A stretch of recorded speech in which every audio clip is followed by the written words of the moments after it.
د افغانستان اسلامي امارت ته د کریم خلیلي او عطا محمد نور سخت غبرګون. طالب وزیر شهاب الدین دلاور ته سخت ګواښ، سختې خبرې او ستر پیغور ورکړی. دا چې نوموړو د ښاغلي دلاور او اسلامي امارت په اړه څه ویلي، بشپړ حال را سره همدغه ویډیو کې کتلی سي. سلامونه قدرمنو دوستانو، زموږ مشال پرس یوټیوب چینل ته ښه راغلاست. کریم خلیلي او عطا محمد نور د ملا دلاور وروستیو څرګندونو ته غبرګون وښود. د افغانستان یو شمیر مخکینیو چارواکو د طالبانو د کانونو او پټرولیم وزارت د سرپرست مولوي شهاب الدین دلاور وروستیو څرګندونو ته غبرګون ښودلی. مولوي شهاب الدین دلاور پرون وویل چې نړیوالو د دوی د حکومت د رسمیت پیژندلو لپاره د پخوانیو چارواکو یو 15 کسیز نوملړ سپارلی او غوښتنه کوي چې هغوی د طالبان په خپل حکومت کې شامل کړي. شهاب الدین دلاور د دغو کسانو نومونه وانخیستل، خو هغوی یې په خاینانو وبلل.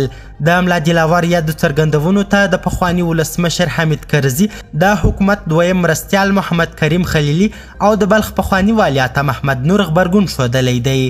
خلیلي ویلي د ځپلو سیاست په افغانستان کې پایله نه ده لرلې او نه باید څوک د واک د انحصار په هڅه کې وي. خلیلي غوښتنه کړې چې په افغانستان کې د یو غیر متمرکز دیموکراتیک، په عدالت ولاړ او د قواو د تفکیک لرونکی نظام رامنځته سي. کریم خلیلي دا څرګندونې په هغه پیغام کې کړي چې د طالبانو په لاس یې د خپل ګوند د وژل سوي مشر عبدالعلي مزاري د تلین په مناسبت خپور کړی دی.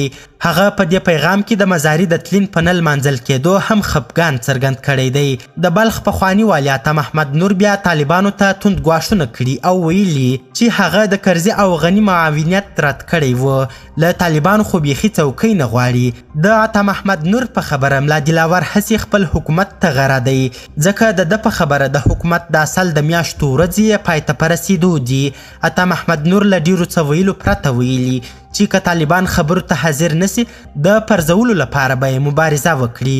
طالبانو بیا د خلیلي او عطا محمد نور خبرو ته عکس العمل نه دی ښودلی. قدرمنو لیدونکو، ډیره زیاته مننه چې ویډیو مو تر اخري شیبو وکتل. د لا زیاتو او تازه خبرونو لپاره زموږ همدغه مشال پرس یوټیوب چینل سبسکرایب کړئ. تر بیا او بلې ویډیو ښه وخت او ښې چارې د الله په امان.